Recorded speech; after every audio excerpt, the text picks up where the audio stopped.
Voilà, on est sur fr.lilmod.org pour cette journée exceptionnelle spéciale préparation à Kippour. On a le plaisir d'être avec le Rav Yoel Benaroche. Merci Rav Yoel d'être présent et merci à tous les participants d'être là. Toda Rabba. Combien de temps nous avons?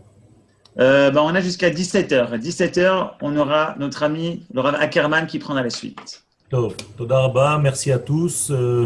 Je vois quelques visages, tous les visages que j'aime beaucoup. Juste une petite remarque, cette journée ne s'appelle pas Yom Kippour, donc je demande à tout le monde de faire cette réparation. Cette journée s'appelle Yom HaKippourim. Yom Kippour n'existe pas au singulier. Vous m'entendez? 100%. Okay. Elle n'existe pas au singulier, tout simplement parce que la Torah n'en parle pas au singulier, elle en parle au pluriel. Et il y a une raison, bien entendu, parce que cette journée s'appelle Yom HaKippourim au pluriel, parce qu'il y a 2 degrés qui se dévoilent dans cette journée. Ces 2 degrés ne sont ni plus ni moins que ce que nous appelons le Olam Hazeh et le Olam Haba. Autrement dit, cette journée fait l'union, c'est le trait d'union entre les 2 mondes. Entre le monde de l'extériorité que nous avons l'habitude d'appeler le Olam Hazeh et le monde de l'intériorité qui s'appelle le Olam Haba. Malheureusement, en français, on a l'impression que le Olam Haba traite du futur, alors qu'en hébreu, c'est au présent. Olam Haba, le Olam Sheyavo, mais Olam Haba, Sheba, Bahové. Dans le présent, il est un degré, étant donné que ce degré est caché par les vêtements de ce monde, eh bien, on l'appelle le Olam Haba, le monde qui vient, qui est toujours là, qui est en train de venir, mais étant donné qu'il est caché, eh bien, on ne le voit pas. Donc, nous sommes dans le Olam Hazeh.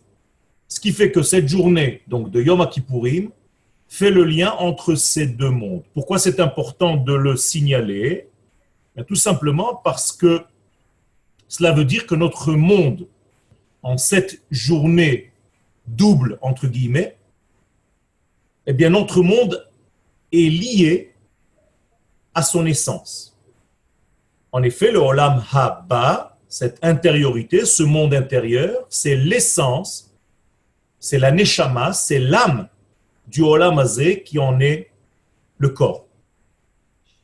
Et donc, si une journée par an, je peux relier les 2 mondes, c'est-à-dire le monde extérieur dans lequel je me trouve et le monde intérieur qui est la source de ce monde extérieur, ça veut dire tout simplement que dans cette journée, il y a une notion de Géoula, de rédemption, de fin des temps, dans tous les sens du terme. Autrement dit, le Olam Haba n'est pas défini comme est défini le Olam Hazeh.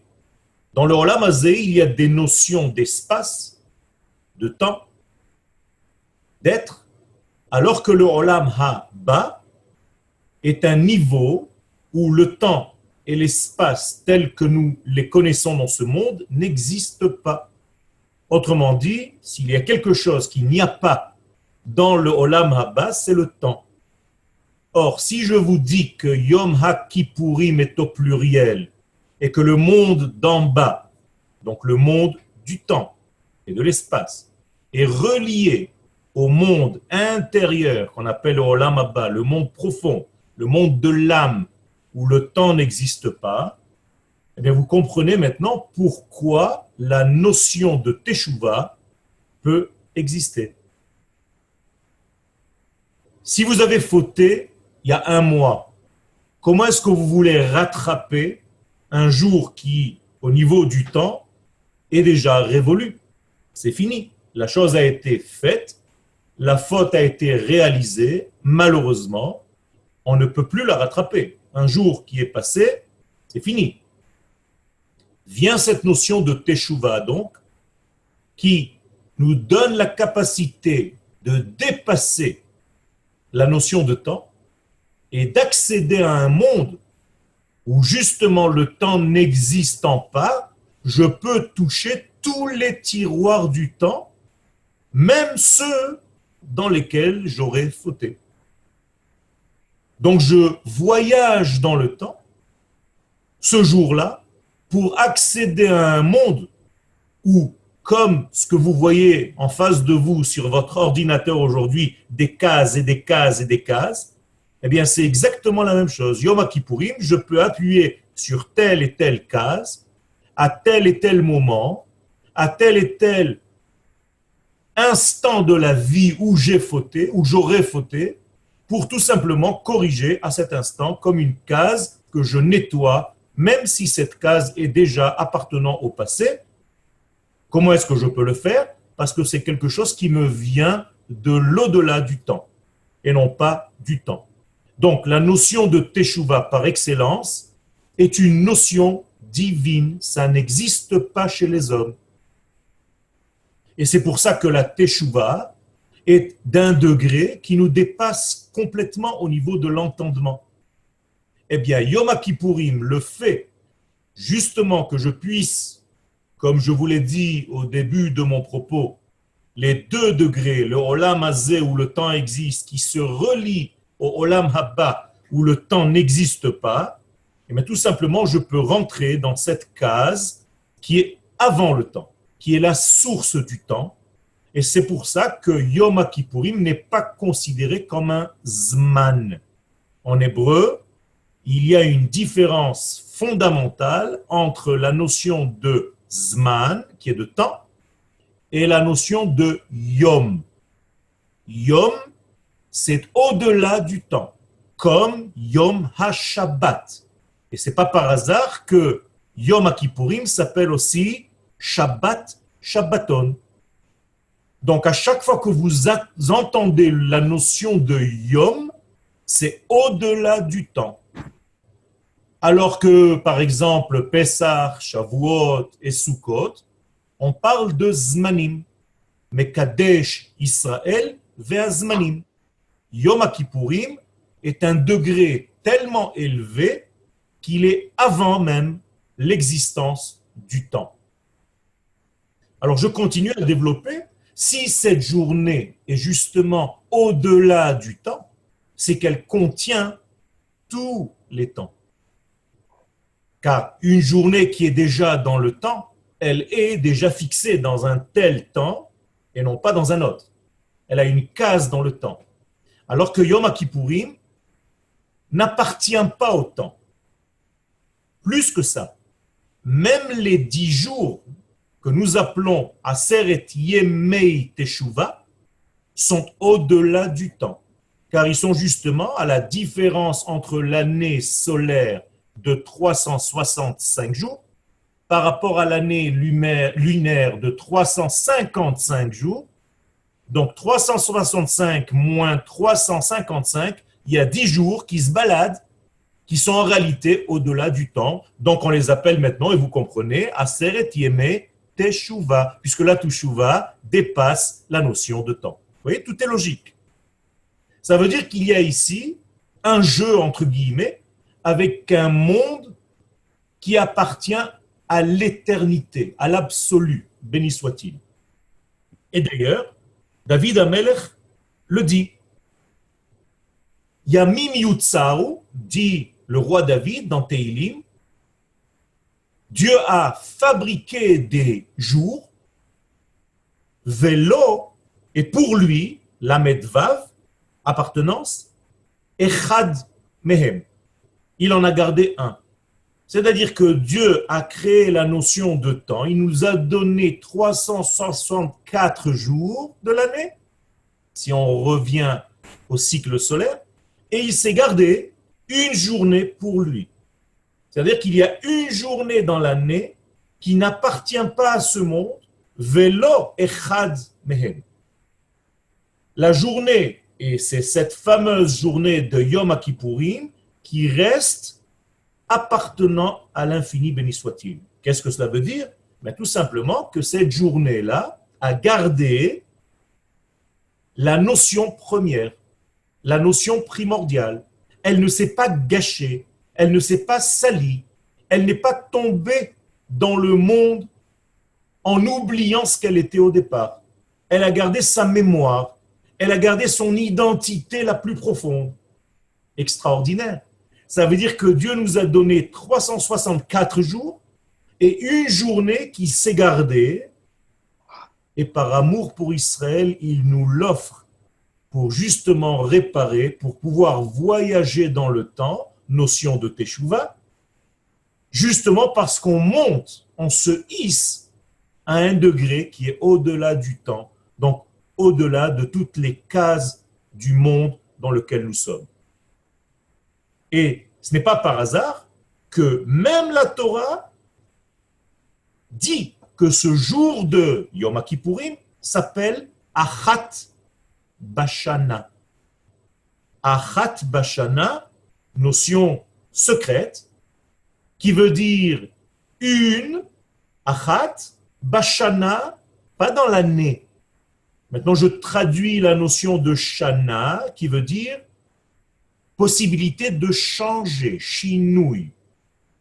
Quand vous vous êtes souhaité la semaine dernière Shana Tova, en réalité, ce n'est pas bonne année que vous vous êtes dit, mais bon changement.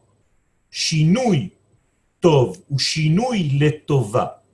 Le mot Shana, effectivement, vient du mot Shnaim, qui veut dire deux, pluralité. Shnaim, le deux, c'est le minimum du pluriel. Autrement dit, nous avons un jeu de mots dans la Torah, Achat, Bashana. C'est comme si je vous traduisais l'unité, Achat, Bashana dans la pluralité, dans le début du pluriel. Comment est-ce possible que l'unité se marie avec la pluralité? Achat, Shana, Shana, Shnaim. Mais tout simplement parce qu'il y a ici une notion de temps, car le temps est lié intimement au chiffre 2. En effet, comment est-ce que je peux mesurer le temps? Eh bien, en parcourant une distance entre un point A et un point B. Mais la distance entre les deux va me donner le temps. Moralité, pour avoir du temps, il faut avoir de l'espace. D'où la notion espace-temps qui va ensemble. S'il n'y a pas d'espace, il n'y a pas de temps. Or, entre deux points, on peut mesurer le temps. Ce n'est pas par hasard non plus que la plus petite mesure du temps, c'est la seconde. Parce qu'il faut deux. Il faut 2 points pour mesurer le temps. Et maintenant, la Torah nous donne une nouveauté, un chidouche extraordinaire. Elle appelle cette journée de Yom Kippourim Achat Bashana. Un jour dans l'année, traduction simple. Avec notre explication, ce n'est pas du tout ça. C'est l'unité dans la pluralité. Le non-changement dans la capacité de changer. Donc, qu'est-ce qui se passe en réalité le jour de Yom Kippourim? Il y a une notion de stabilité divine qui ne change pas parce qu'elle n'est pas liée aux deux, elle est liée à l'unité, à l'unicité divine qui pénètre, entre guillemets, dans notre monde de temps et d'espace, de pluralité. Et donc, lorsque cette unité divine intègre notre monde de temps et d'espace, lorsque l'unité intègre la pluralité, eh bien, il y a le mariage duquel je vous ai parlé au départ. C'est pour ça qu'on appelle au pluriel. Le Olam Hazé, le temps. Le Olam Haba, le temps n'existe pas. Donc, le monde où le temps n'existe pas pénètre dans le monde où le temps existe. Et c'est ça Yom Kippourim. C'est comme s'il y avait un corps étranger qui pénètre dans notre espace-temps. Et c'est grâce à ce corps étranger, entre guillemets, que nous pouvons faire ce que nous ne pouvons pas faire durant le reste de l'année. Par exemple, nous dit la Gemara que ce jour-là, il n'y a pas de déviation possible. La déviation, en hébreu, listot, dévier, stia. Par exemple, en hébreu, quelqu'un qui sait danser, il est roked, on l'appelle rakdan. Quelqu'un qui boit, choté, on l'appelle chatian. Bien, quelqu'un qui dévie, sauter, on l'appelle satan. Donc, le satan n'est pas un ange extérieur qui vient embêter l'homme. C'est tout simplement la force déviatrice qui se trouve à l'intérieur de chacun de nous. Et donc, cette force déviation, pour dévier, il faut avoir plusieurs chemins. Or, nous venons de dire que Yom Kippourim est lié à un degré qui ne change pas, parce qu'il est dans l'unicité divine. Vous êtes avec moi? Eh bien, s'il est dans l'unicité divine, il y a au moins une chose qui est impossible à arriver Yom Kippourim, c'est la déviation. Et donc, les Chachamim vont même jouer avec un jeu de mots et de chiffres, des chiffres et des lettres, dans la Gemara, ce qui est quelque chose de très rare au niveau du Talmud, en nous disant que la valeur numérique du Satan, c'est 364. Autrement dit, il manque une journée où le Satan n'existe pas. La force de déviation n'existe pas, Yom HaKippourim. Extraordinaire. Je comprends par cela que pourquoi je tombe dans des fautes, mais parce que je n'utilise pas le temps, qui est dans la dualité, qui est dans le changement, pour quelque chose de bien. Au lieu d'utiliser le temps dans un bon sens, eh bien, chas v'shalom, nous utilisons le temps dans un autre degré qui dévie de notre véritable chemin. Mais si je n'avais pas cette possibilité, comme justement le jour de Yom Kippourim, eh bien, dans cette journée-là, la déviation n'existe pas. Et c'est pour ça que les Chachamim disent que cette journée-là, étant donné qu'elle est liée, qu'elle est rivée au bien dans l'absolu des choses, parce que le temps n'existe pas dans cette journée, bien que Yom Kippourim chez nous, dans notre monde, commence à telle heure et se termine à telle heure, parce que justement il y a mariage entre deux degrés impossibles à relier normalement, un degré où le temps n'existe pas, qui pénètre dans un monde où le temps existe. C'est un degré incroyable. Eh bien, ce mariage-là fait en sorte que l'homme, ce jour-là, sort de toutes les notions de déviation. D'où notre vêtement blanc, ce jour-là. Car toute couleur Yom Kippourim, c'est une note, c'est une vibration, c'est une nuance. Or, Yom Kippourim, il n'y a pas de changement, il n'y a pas de nuance. Nous sommes dans l'absolu. L'absolu dans notre monde se rapproche le plus de cette non-couleur qui s'appelle le blanc. C'est en réalité la transparence. C'est le vêtement d'ailleurs que nous portons jusqu'à 120 ans au moment où nous partons. Pourquoi? Parce que justement il y a une annulation du monde, du temporel, du monde de l'espace. On passe à l'autre monde, à un autre degré qui est profond, qu'on appelle le Olam Haba.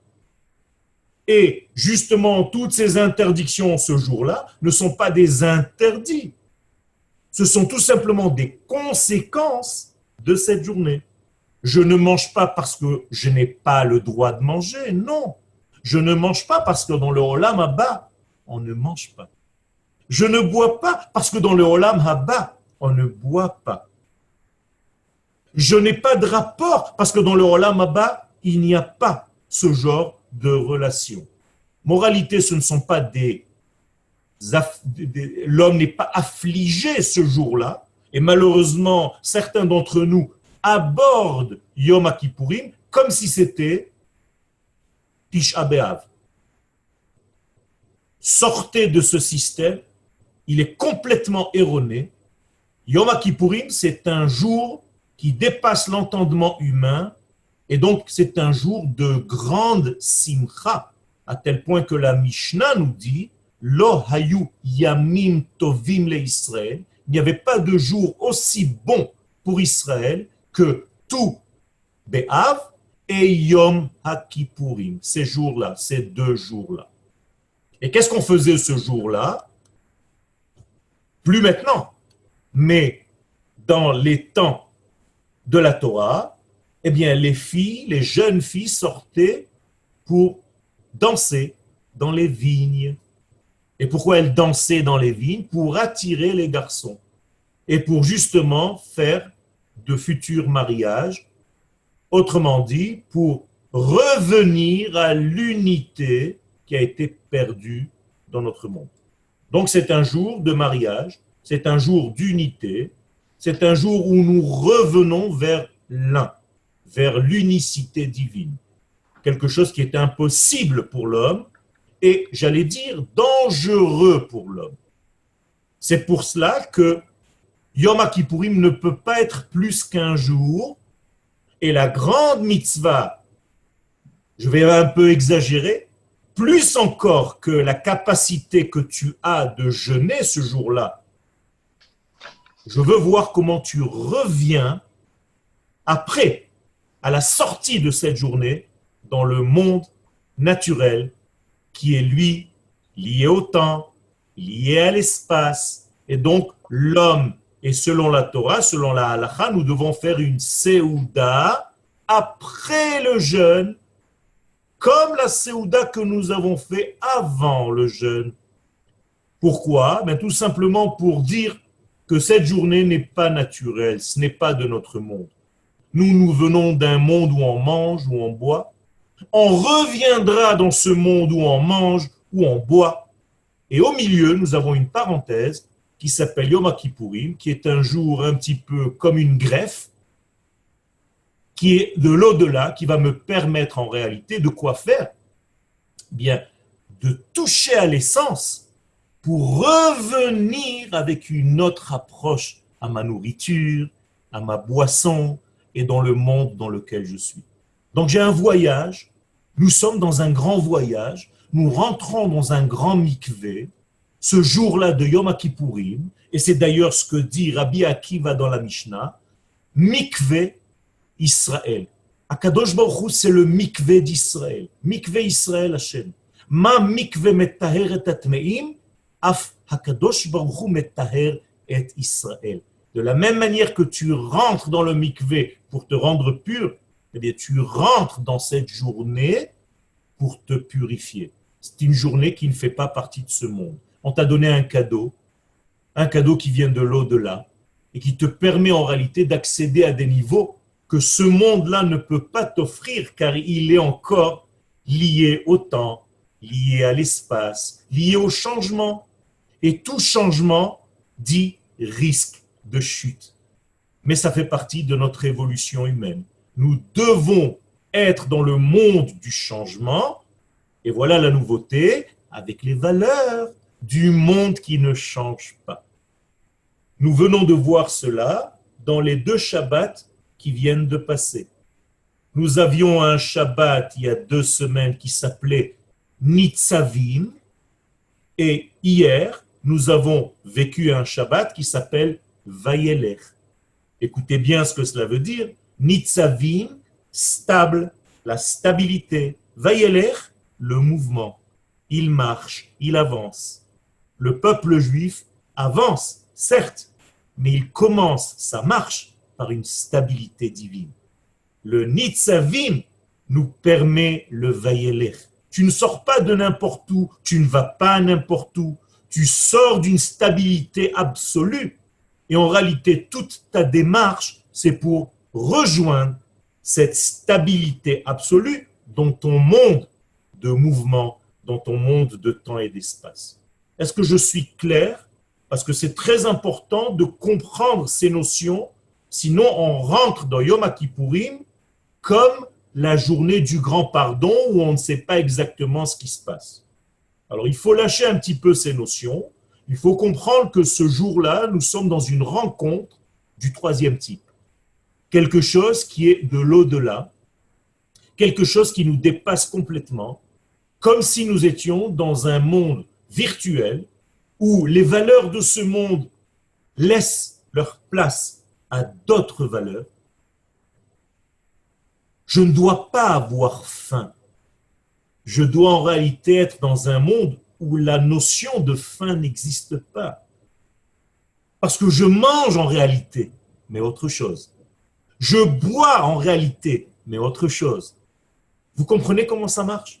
Et si j'arrive à manger, à absorber, à intégrer les notions de ce monde dans lequel j'entre, eh bien, je suis censé ne plus avoir ni faim, ni soif, ni rien du tout de ces notions-là. Parce que je suis tellement bien là-bas que le danger, c'est d'y rester. Moralité, quand est-ce que nous faisions une fête au grand Kohen? Pas lorsqu'il rentrait dans le Saint des Saints, quand il ressortait du Saint des Saints. Car la place de l'homme, c'est pas dans le Olam Haba, c'est dans le Olam Hazé. Mais il faut faire en sorte que le Olam Haba, avec toutes ses valeurs, vienne dans notre monde du Olam Hazé. C'est comme si le Kohen Agadol rentrait dans le Saint des Saints, volait tout ce qu'il y avait là-bas pour ressortir et le donner au peuple et distribuer aux hommes et aux femmes et aux enfants d'Israël toutes les valeurs qu'il aura prises à l'intérieur de ce Saint des Saints pour leur donner, pour vivre avec ces valeurs de l'intérieur dans ce monde extérieur. Voilà le secret de cette journée et c'est justement avec ça que nous avons commencé la journée de Yom HaKippurim, justement parce qu'il y a ici deux notions, ces deux notions font en sorte que ce monde temporel rejoint un monde de l'intemporel, un monde de l'au-delà, et c'est avec ce mariage-là incroyable et impossible apparemment que le peuple d'Israël a apporté au monde la notion de Teshuvah qui n'est pas connue. Ce n'est pas donc un repentir, c'est une kapara. Kapara veut dire passer la main pour enlever quelque chose qui était sale. Comment est-ce que je peux passer ma main pour nettoyer une salissure? Mais ça sous-entend que la faute que j'ai commise ne fait pas partie réellement de moi, parce que si elle faisait partie de moi, je n'aurais pas pu l'enlever avec un simple lavage. Le fait que je puisse faire une kapara, ça veut dire que toutes les fautes d'Israël sont superficielles. Ça veut dire que le peuple d'Israël est un tzaddik dans son essence et que toutes ces fautes sont des fautes superficielles, involontaires. Et même si vous croyez que vous avez affaire à quelqu'un de très mauvais, c'est en réalité parce qu'il ne connaît pas, mais au niveau de son intériorité, aucun dégât, aucun changement. Tout est superficiel, tout est de l'extérieur, donc tout est nettoyable, tout est arrangeable, tout est tikkunable, j'allais dire. On peut tout arranger dans le peuple juif parce que notre essence est divine. Alors si je reviens à ces valeurs d'extérieur et d'intérieur Kippourim au pluriel, eh bien dites-vous que Yom Kippourim, votre corps, qui est la superficie extérieure de votre être, rejoint votre Neshama, qui est votre Olam Haba, votre monde intérieur. Et donc il monte à un autre degré et il apprend là-bas. Il passe un stage d'une journée de ce qui se passe dans ce monde secret intérieur. On est tellement perturbé par les informations concernant le corps qu'on oublie. Moins encore, on n'entend même pas les informations qui viennent de la Neshama. Et on nous donne une possibilité de faire cela Yom Kippourim. C'est pour ça que Yom Kippourim est appelé dans la Torah Yish'i. Yish'i veut dire ma délivrance.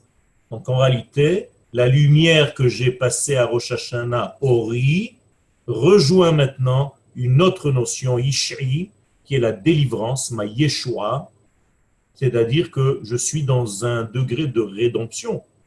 À notre niveau, c'est la venue du Mashiach. Que s'est-il passé historiquement le jour de Yom Kippourim? N'oubliez pas que nous avons reçu les deuxièmes tables de la Torah, de la loi. Les premières tables se sont cassées le 17 Tammuz, et 120 jours plus tard, car Moshe est monté 3 fois 40 jours, pour recevoir finalement les deuxièmes tables, et il est redescendu avec ces deuxièmes tables ce fameux jour de Yom Kippourim. Encore une information extraordinaire, c'est que ce jour-là, j'ai la capacité d'intégrer les valeurs de l'infini dans le monde dans lequel je suis, dans la matière, puisque c'est une parole divine gravée dans la matière. Et donc, il y a ici un mariage improbable, et pourtant, c'est un mariage qui marche. Nous avons reçu les deuxièmes tables, donc nous sommes capables d'être le contenant de cette parole divine de l'absolu. Je le dis, et moi-même je m'étonne de ce que cela veut dire. Comment est-ce qu'un peuple fait d'hommes est capable de recevoir des notions qui dépassent complètement les notions connues dans ce monde? Dites à quelqu'un, nous avons reçu la parole divine, Dieu est descendu sur le mont Sinaï, ça me fait bien rire. C'est énorme ce que nous sommes en train de dire. Nous avons reçu la volonté de l'absolu. Vous vous rendez compte? Vous vous êtes habitué à croire que c'est normal. Dieu descend, il nous donne la Torah. Mais c'est quoi Dieu descend? Pourquoi il est limité dans l'espace? Un coup il est en haut, après il descend. Et il nous donne une table, des tables, une Torah. C'est quoi ça? Eh bien, Moraï Verabotai, il y a ici un secret, c'est extraordinaire. Nous sommes le vecteur par lequel l'infini passe pour guérir l'humanité tout entière. Et Yom Kippourim, donc, c'est en passant par Israël qu'Akadosh Baruch Hu fait ce travail. Si vous avez des questions, je serai heureux d'y répondre avec la possibilité, si Akadosh Baruch Hu me donne la sagesse pour le faire. Rav Yoel, alors déjà si tu peux un petit peu recadrer la caméra, un petit peu vers le bas. Il y a eu des questions sur... Voilà. Ouais, super. Il y a eu des questions sur le chat. Okay. Alors, je lis les remarques qui ont été données. Johanna Sarah qui nous dit c'est pour cela que nous disons à haute voix Baruch Shem Kevod Malchuto L'Olam Vaed. Vous expliquez simplement l'approche magique du voyage dans le temps de la Teshuvah de Yom Kippourim. Alors, je vais répondre à Sarah. C'est une très belle question. Le fait que nous disions Baruch Shem Kevod Malchuto, alors que pendant l'année, on ne dit que le Shema Israël à haute voix. Et Baruch Shem Kevod Malchuto, ça se dit à voix basse. Eh bien, en réalité, remarquez qu'il y a deux facettes. Il y a le Shema Israël, il y a le Baruch Shem. Eh bien, le Shema Israël, c'est le monde qui est intérieur, et le Baruch Shem, c'est le monde extérieur. Durant l'année, on a peur parce que le monde extérieur est tellement loin du monde intérieur qu'on dit le Baruch Shem en cachette. Baruch Shem, Kevod Malchuto.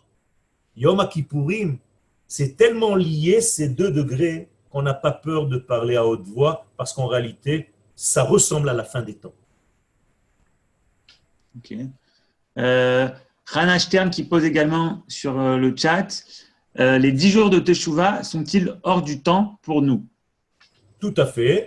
Ils sont hors du temps comme je l'ai expliqué. Si vous prenez le mot Shana, quelle est la valeur numérique de Shana? Il y a les jours que la Shana contient. Shin, c'est 300, Nun, c'est 50, et He, 5, donc 355. Or, nous sommes dans une année aussi de 365. Alors, il y a 10 jours qui se baladent. Vous savez que le peuple d'Israël, lui, compte selon la lune.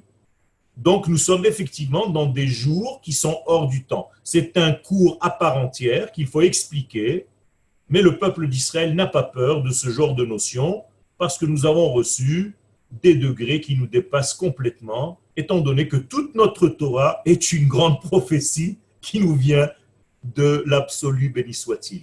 Donc, n'ayez pas peur de ce genre de notion. C'est comme le mariage entre votre Neshama, qui est à l'instant présent devant vous, et moi, je ne vois que des visages en réalité. Mais je sais que ces visages ont à l'intérieur une âme. Et si je m'arrêtais seulement au premier degré du visage, eh bien, ce serait comme un homme qui ne vivrait que selon ce qu'il voit de l'extérieur. Étant donné que nous savons que nous avons une neshama, il y a la neshama de l'année. La neshama de l'année, ce sont ces 10 jours. Ok. Yona, est-ce que Yona, vous voulez prendre la parole, poser votre question en direct? Oui, oui, tout à fait. Bien, en fait. Vous m'entendez? Oui, on l'entend très bien. Moi, j'entends pas très bien. Très Tu me bien. répéteras la question. D'accord. En fait, voilà, Shalom Rav Ben Arouche. Vous avez dit tout à l'heure que ce concept de Teshuvah s'applique aux Juifs qui, lorsqu'il a fait, qu'il regrette une faute, avec la Teshuvah, enfin, vous avez très très bien dit tout cela, il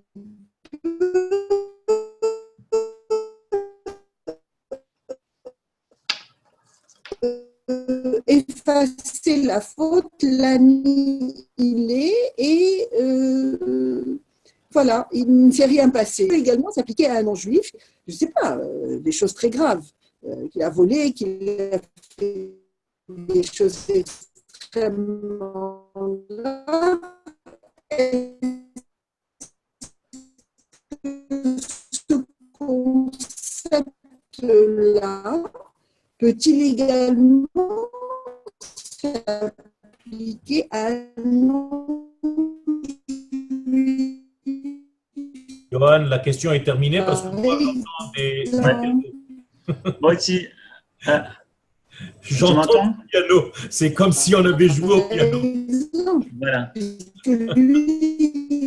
Alors, moi, je vais te donner la question. La question est brève. On a parlé de la tchouva. Est-ce que le processus de la tchouva, comme vous l'avez expliqué, qu'on peut retourner en arrière dans le temps, est-ce qu'un non-juif également a la capacité, la possibilité de faire tchouva? Alors, j'ai expliqué qu'en réalité, nous sommes le peuple d'Israël, le vecteur pour les nations du monde.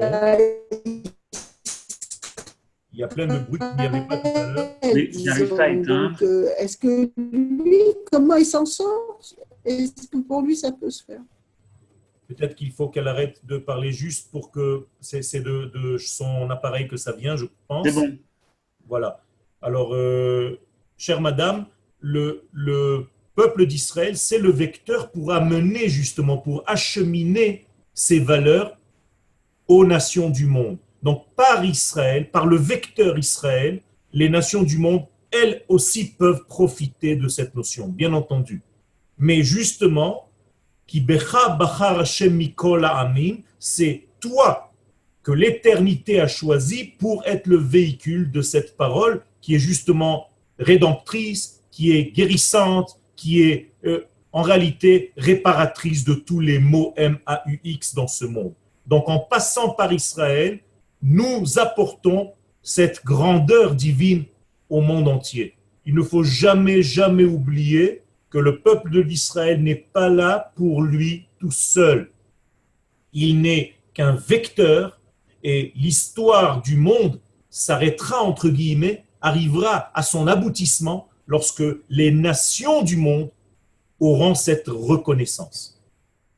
Ça passe bien entendu par la reconnaissance d'Israël et c'est pour ça que c'est aussi difficile jusqu'à nos jours. Et du peuple d'Israël et de l'État d'Israël. Merci Rav. Question de Yocheved qui nous dit, s'il vous plaît Rav, est-ce que vous pouvez approfondir le lien entre Yom HaZikaron et Yom HaKippourim?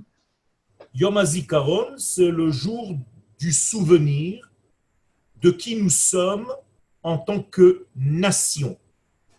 C'est-à-dire que la semaine dernière, Rosh Hashanah, c'était Yom HaZikaron. Qu'est-ce que ça veut dire Yom HaZikaron?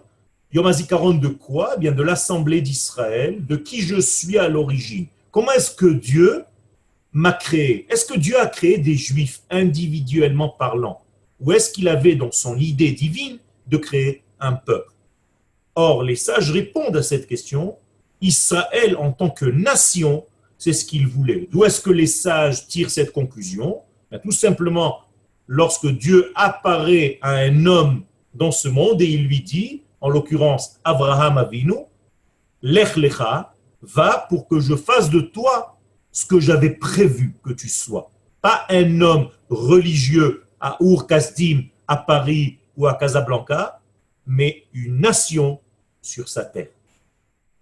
Or, si c'est ce que Dieu veut, c'est en réalité la valeur qu'il avait même avant la création du monde. Ça, c'est Rosh Hashanah. Une fois que j'ai compris cette notion globale de la nation de laquelle je suis issu, eh bien, Yom Kippourim, je peux arriver à ma particularité à moi, à mon prisme à moi. Dans ce grand peuple, quelle est ma couleur spécifique à moi dans tout ce grand jeu et comment moi, en tant qu'individu, je m'inscris et je participe à cette grande lumière qui passe par la nation d'Israël et qui, en passant par la nation d'Israël, comme des rayons de soleil, devient aussi un rayon qui passe par moi. Voilà la différence entre ces deux jours. L'une, c'est la journée de la globalité, l'autre, c'est la journée de la particularité. Merci. Nadine nous dit peut-être que Rosh Hashanah, c'est plutôt Yom Adin et Yom Kippourim, c'est plutôt le Chesed. C'est des Rachamim, ce n'est pas le Chesed, c'est Rachamim. Rachamim. C'est vrai que Rosh Hashanah, c'est Yom Hadin, mais qu'est-ce que ça veut dire Din? Bien, c'est l'essence. N'oubliez pas que lorsque Dieu a créé le monde, il y a marqué Bara et Olam bemidat ha-din. Donc le din sous-entend une vérité absolue, qui est difficile de résister à cette vérité absolue parce que chaque mouvement qui est en dehors, au-delà ou en deçà, crée un schisme. Alors Akadosh Baruch Hu a rajouté ce qu'on appelle Midat ha-Rachamim, la miséricorde, et c'est effectivement Yom Kippourim, pour tout simplement alléger cette rigueur de Rosh Hashanah. Ok, on continue. Juste rappelez-vous que ce Rosh Hashanah, je ne sais pas si c'est un sentiment personnel, n'était pas comme les autres. Il y avait justement cette légèreté qu'il n'y avait pas d'autres années. Il y a quelque chose de beaucoup plus miséricordieux, j'allais dire, même dans le Rosh Hashanah qu'on vient de passer. On sent qu'il y a un changement dans le lien entre l'éternité et Israël. Ok, merci. Alors, Yona, si vous avez une question, vous pouvez, mais si vous voyez qu'on tente de vous arrêter, c'est qu'on n'entend pas bien. D'accord. Je vais essayer de… Vous m'entendez là? Vous m'entendez? Oui, rapidement, parce que votre connexion n'est pas très bonne. Bon, effectivement. Bien, alors, on dit que, d'après ce que je crois savoir, que Hachem, si la personne, elle regrette les péchés qu'elle a fait, Hachem lui pardonne complètement la faute. Et il nous est demandé à nous du mal. Et donc, moi, je dois pardonner à mon prochain qui m'a fait du mal, puisque c'est Hachem, il pardonne. Alors, j'ai une réflexion là-dessus. Si Hachem, il pardonne, à condition que nous, dans notre rapport avec lui, on ait fait Teshuvah. Donc, déjà, j'ai une première question. Si on n'a pas fait Teshuvah, un juif qui s'en fiche de faire Yom Kippour, qui ne veut pas faire Yom Kippour, qui va manger du taref à Yom Kippour, est-ce que Hachem lui pardonne? Première question. Et deuxième question, j'espère que vous m'entendez bien. Deuxième question, si j'ai un rapport avec quelqu'un et je sais que cette personne ne m'aime pas et de toute personne continuera à vouloir me nuire, est-ce Non, que je madame- suis tenue madame de lui Zetoun, pardonner, Jonah. ainsi que cela m'est demandé? Jonas, la deuxième question par écrit, on ne vous entend plus. Alors, première question, je résume, Rav Yoel. Est-ce que quelqu'un qui, lors de Kippour, transgresse, par Yom exemple, a donné l'idée de manger, est-ce Oui, que… malheureusement, je sais que j'ai un problème de connexion. Malheureusement, c'est… Rav, Oui, je suis avec vous. vous avez compris la première question? J'ai compris. Alors, la première question, je vais vous poser une autre question. Quelle est la personne la plus proche de vous? Vous-même. Moi, oui. Ça veut dire que tant que vous ne vous pardonnez pas vous-même, Dieu ne vous pardonnera pas. De la même manière que vous pardonnez à votre ami, votre plus proche ami, c'est vous-même. Donc, vous devez être capable de vous pardonner pour que Dieu puisse vous pardonner, comme vous êtes en train de le faire avec votre ami. Parce que la personne la plus proche de l'homme, c'est lui-même. Donc, nous dit le Rav Kook, alav shalom, que lorsque l'homme s'est pardonné, il peut être sûr qu'Akadosh Baruch Hu lui aura pardonné lui aussi. C'est bombastique, c'est incroyable, mais ça veut dire tout simplement que l'homme doit savoir aussi avancer dans sa vie et ne pas rester dans un traumatisme.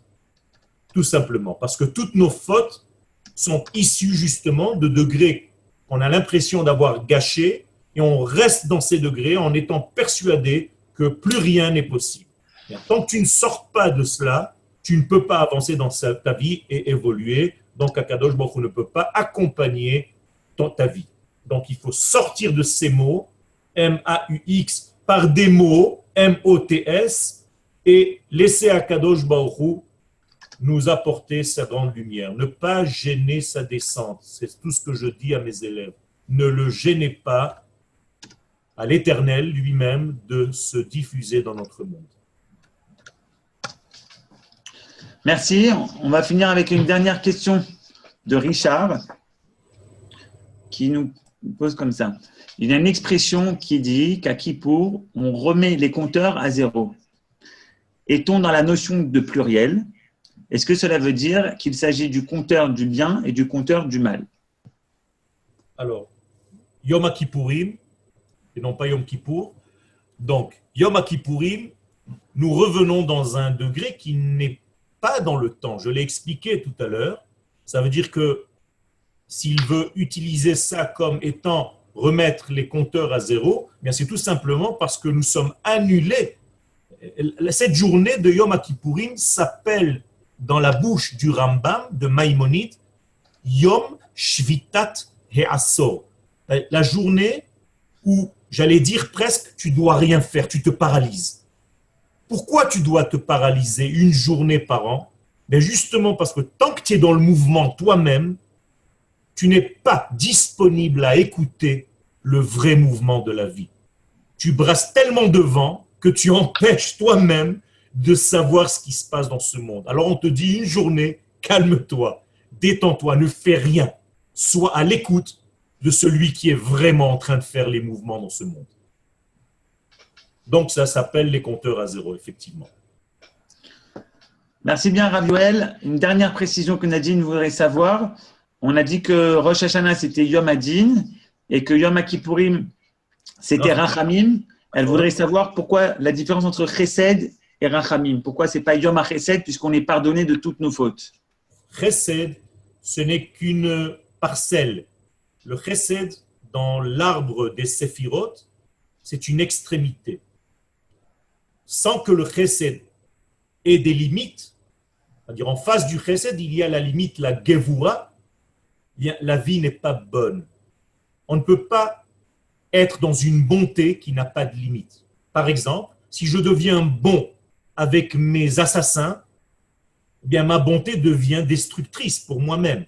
Donc même ma bonté doit avoir des limites. Alors en face du Chesed, il y a la Gvura. Et les deux ensemble forment la troisième partie qui s'appelle la Tiferet, qui est les Rachamim.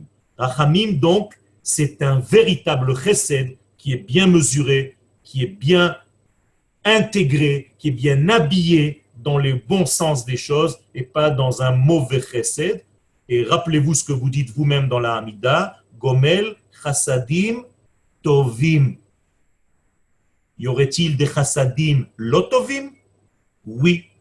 Les Chassadim que nous faisons et qui n'ont pas de limite ne sont pas bons. Même l'amour que vous donnez à vos enfants, il faut savoir le donner avec la mesure pour que ce soit des rachamim et non pas quelque chose de destructeur.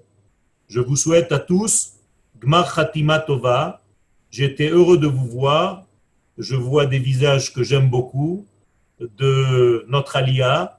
Et Be'ezrat Hashem, je vous embrasse à tous. Je vous souhaite le meilleur.